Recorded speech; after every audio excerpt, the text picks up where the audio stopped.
Welcome back to Campus Connect. I have here with me Miss Katrisha Waldridge and Breana Smith. Breana Smith is actually an alumni here at Kentucky State. Was it 2015? 2014, 2015. SGA president here. And could you tell us a little bit about what you do here now? I am currently an admissions counselor, so it's my job to go out and recruit prospective students around the country and especially in the state of Kentucky for KSU. Okay, so you get to travel, from arena to arena. Yes, I've been to about 6 different states so far since I've started, and then we've been to pretty much every county in Kentucky. How long have you been working here? I started in July of 2015. Okay, cool.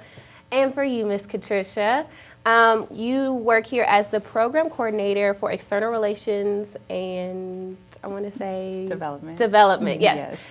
Could you give us a little information about that? So I came aboard Kentucky State University in June 2015 as the program coordinator, and I do the event planning for homecoming events, Circle City events, president networking events, or anything that would need external relations hands in it. Okay, that's cool. Mm-hmm. What made you want to go into such a job, basically? I enjoy event planning, actually. I enjoy planning weddings and parties and things of that nature. Mm-hmm. And I decided to come back to my alma mater here to assist in that area since the position was open. Okay, cool. Wonderful.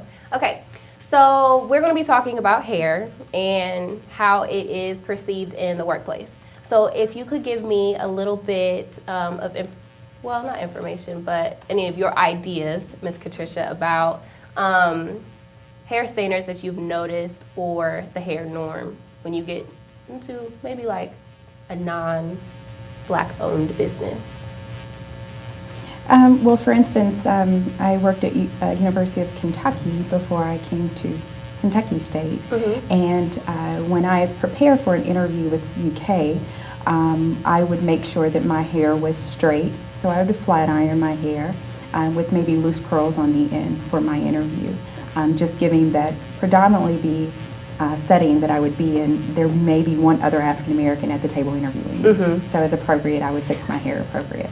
I know when I accepted the position I applied for there, it was a few days later, I decided to go natural, so my hair was rather spiral curly, rather large, and I walked in to do my paperwork and no one knew who I was. So they were really frazzled on, okay, what position were you hired for? We don't know you. And then I had to let them know who I was by name for them to say, their expression was, wow, you have a lot of hair. Your hair is big. So different settings, and with now working at Kentucky State, I wear my hair natural, as curly sometimes, and I'll also press my hair, and I feel that it's accepted here on this campus due to the culture. Mm-hmm.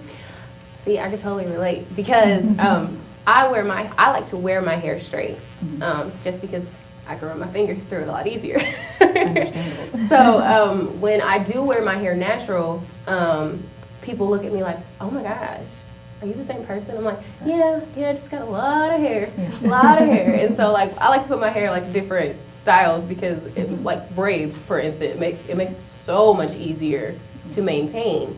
So what about you, Bree? What have you noticed necessarily when you visit with other schools? What have you noticed watching the people around you with the different types of hair standards there? Well, I have been to different fairs. Some were predominantly for HBCUs. Mm-hmm. A lot of those counselors had hair similar to mine, pulled back with the natural puff or maybe a natural afro out. And then some other fairs I go to, in a less predominantly Black area, you will see a lot more straight hair or pulled back into a bun, something a little lower, something a little more clean, I guess, for lack of better words. Yeah. So depending on where I am, you might see an afro or a puff, and you might see a pulled back bun. Yeah, because growing up, my mom always told me, that you look a certain way for things that you're going for. And so I always notice that when I'm going for an interview or something like that, I'll make my hair real cute and pretty, or and I wouldn't wear it as naturally curly because it's not easily tamed like that. So in 2014, the New York Times published an article titled "When Black Hair is Against the Rules." So in this article, they basically talked about the Army, because at the time they hadn't made any modifications to their hair standards or requirements for females. And the authors felt as though they were being discriminatory toward African American women because you couldn't wear twists, you couldn't wear locks or anything like that. It had to be slick back and a bun, you know, a protective style for them. And they were saying that they felt like it was discriminatory because for certain women, their hair is too thick to just slick it back. You have to put it in twists or something like that. So how do you feel about that, Breana? Well, I'm not in the military, so I'm not really sure of the standards of why the hair must be slicked back. But for some different types of hair, it is very difficult to pull your hair back into a bun, especially a low bun. Different lengths of hair when you're natural is difficult as well. And so the fact that those modifications were brought up is a great step forward, especially for women with black natural hair, because we have different textures and different modes of hair that we have to deal with. And I completely agree. So we will be right back after this short break. You are watching Campus Connect.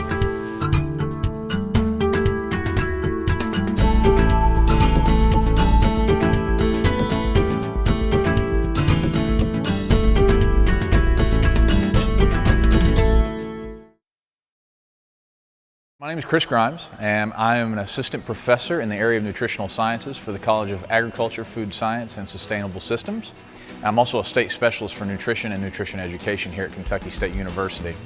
And about a year ago, we had this idea of trying to improve the health of the campus. And so we've got vibrant programs in the area of nutrition and fitness and trying to get people more active and exercise more. But we realized that if we were going to try to make a statement in the community, that we needed to make a statement on campus first. And so we started this program called KSU First. So what our goal is that we're going to be working with faculty, we're going to be working with staff, we're going to be working with students, we're going to even be working with some of the community on trying to just improve their overall fitness, their overall health. We're going to have different nutrition classes so people can learn how to cook properly and eat healthier foods on a budget. And then also we want to improve just the overall activity level. So that's the goal of KSU First, so that when we go out into the community, we can be a model of what health looks like.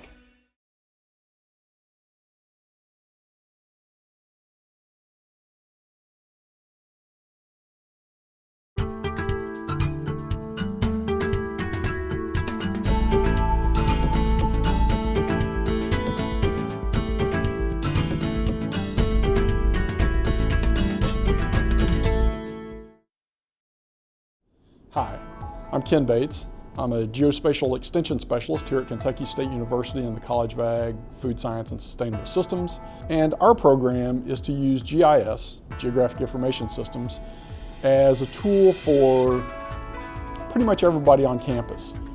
Primarily researchers and students use it for research projects, work they're doing, but we also use GIS as a tool for facilities management and just understanding what all the university has as far as assets.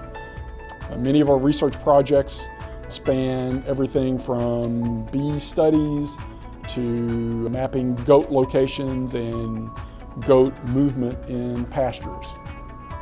Students over the years have done projects ranging from statewide and nationwide studies to very specific county-based studies in Eastern Kentucky and Western Kentucky also.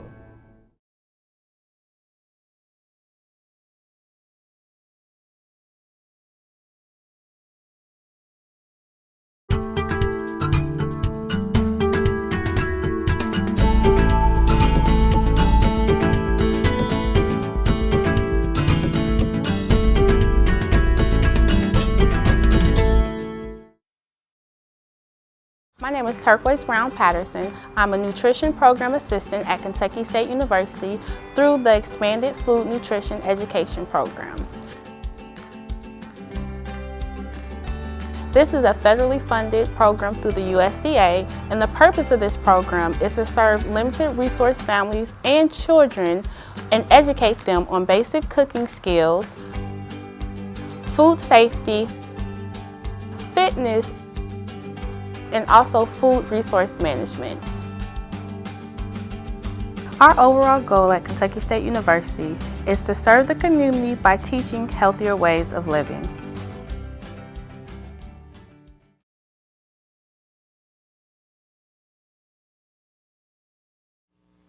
Welcome back to Campus Connect. We will now have a musical rendition by Watez Phelps and Chelsie Washington singing their version of I Am Not My Hair by India.Arie. Little girl with the pressing curl. Yeah, Jed, I got a Jerry curl. 13 when I got a relaxer. I was a source of so much laughter. 15 when it all broke off. 18 when I went all natural. February 2002, I went on and did what I had to do. Cause it was time to change my life, to become the woman that I am inside. 97 dreadlocks all gone. Looked in the mirror for the first time and saw that, hey, I am not my hair, I am not this skin, I am not your expectations, no, no. I am not my hair, I am not this skin, I am the soul that lives within. Da da da da da da da da da da da da da da da da da. Ooh, good hair means curls and waves. Bad hair means you look like a slave. At the turn of the century, it's time for us to redefine who we be. You can shave it off like a South African beauty. Why do y'all look like Bob Marley? You can rock it straight like Oprah Winfrey. If it's not what's on your hair, it's what's underneath. And say, hey, I am not my hair, I am not the skin, I am not your expectations, no, no. I am not my hair, I am not the skin, I am the soul that lives within. Is the way I wear my hair make me a better person? Is the way I wear my hair make me a better friend? Oh, is the way I wear my hair determine my integrity? And expressing my creativity. Breast cancer and chemotherapy took away her crown and glory. She promised God if she was to survive, she would enjoy every day of her life. Oh, on national television, her diamond eyes are sparkling, bald head like a full moon shining, singing out to the whole wide world like, hey, yeah, yeah. I am not this skin, I am not your expectations, no, no. I am not my hair, I am not the skin, I am the soul that lives within. Welcome back to Campus Connect. We now have joined with us Miss Janessa Graham. Janessa, could you give us a little info about what you do here at the university? Yes, I am a recent graduate here at K-State. I graduated in December of 2015. I now work at the Center for Academic Persistence and Success. They call it CAPS, as an administrative assistant. Anything that is needed throughout the counselors, the academic advisors, I pretty much help them out. And I am guided by my director, Miss Sherry Lyons. Okay, cool, cool. And big ups to you for graduating in December. Okay, so I'm gonna give you a quick fact, and then I'll direct the question toward anyone, and then I'll have you answer it for me. Okay, so in the 18th century, British colonists called African American hair close to sheep wool because it was not human to them, because it didn't resemble what theirs looked like. So, Bree, could you give me a little bit of what you think as soon as you hear something like that? I'm kind of instantly offended because my hair is really close to that, I guess, in the way that it looks, and to say that my hair wouldn't look human bothers me deeply. But I mean, of course, that was back in the 18th century, and so now people do have more of an open eye on the difference in hair, and no matter if you're black or any other race, people change their hair pretty often, and curly hair is actually in style right now. Okay, Janessa. So when you hear something like this, how does that make you feel? Does it make you feel like Breana, offended, infuriated? What? I believe that there's always going to be different opinions on hair, but it does kind of bother me a little bit, I must say, because I'm that type of person that's always been openly able to change my hairstyles, and I never thought about keeping one. Even my natural hair is that of, I guess you can say, sheep clothing. But it's something that I've always been comfortable with. So it's like their opinions, okay, they're always going to be theirs, but I know exactly like how I feel about mine. So. Okay.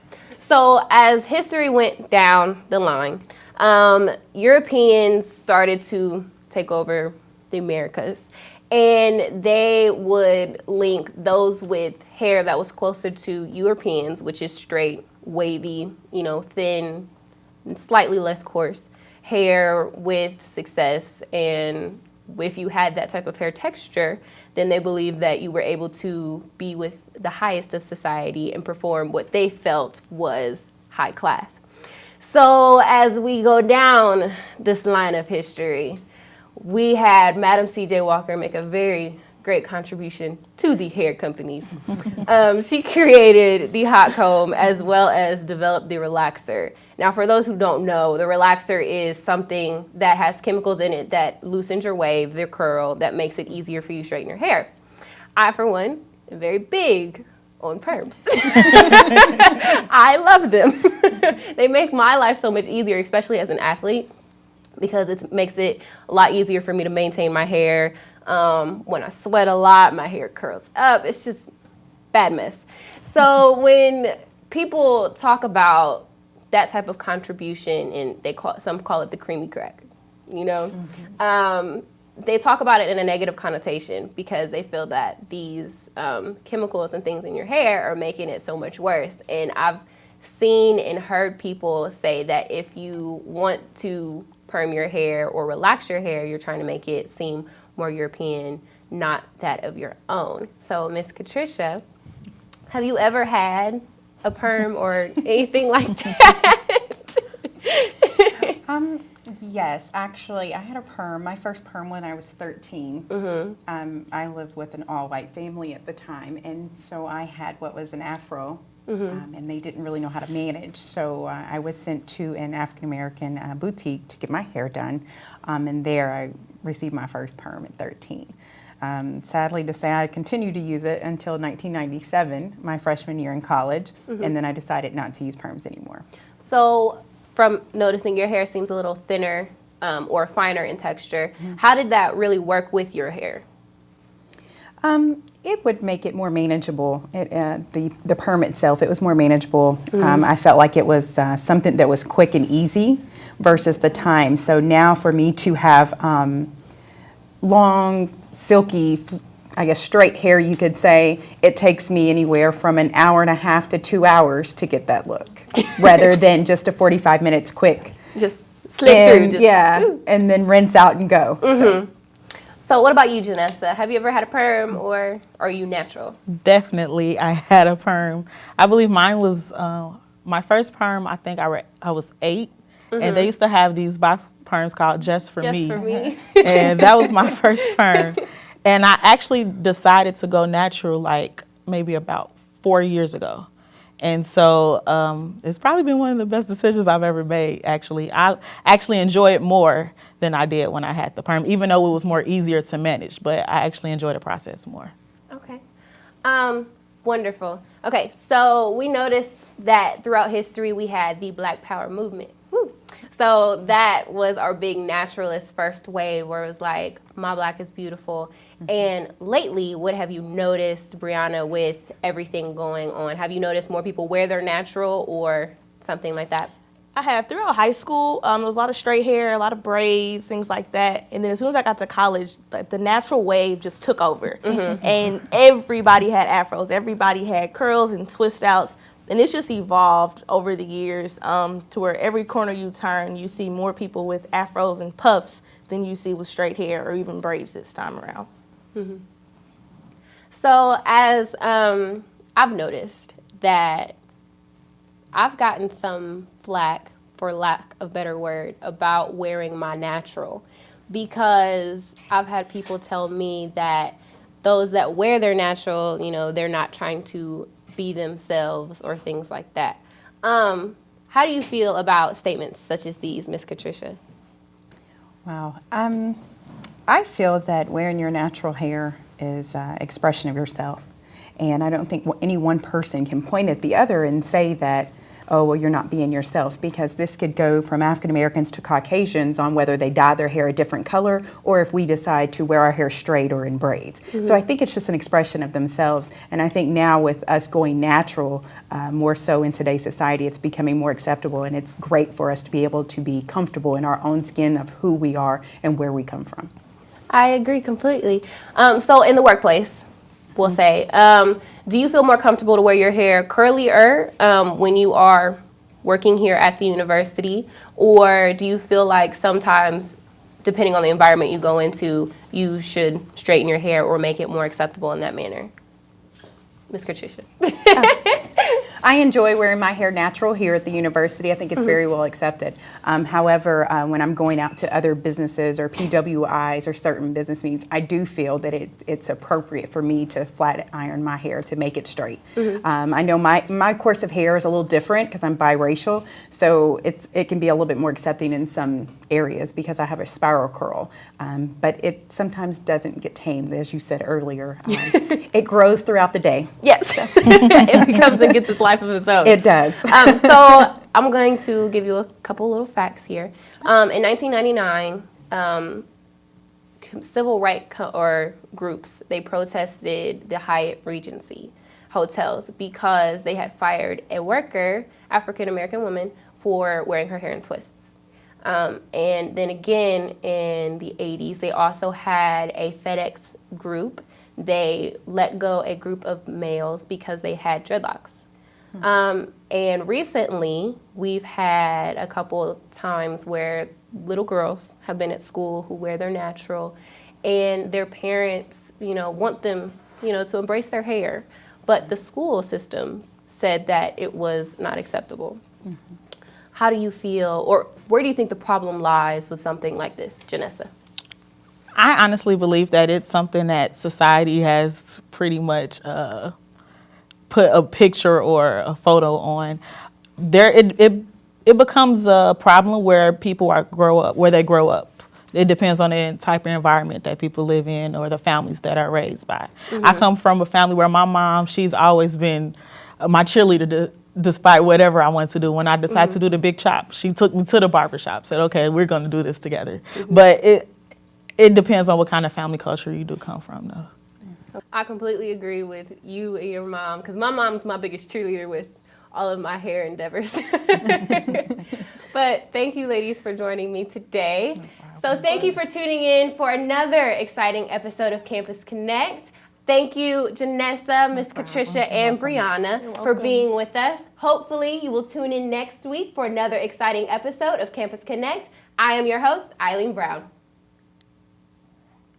To become the woman that I am inside. 97 dreadlocks all gone. Looked in the mirror for the first time and saw that, hey, I am not my hair.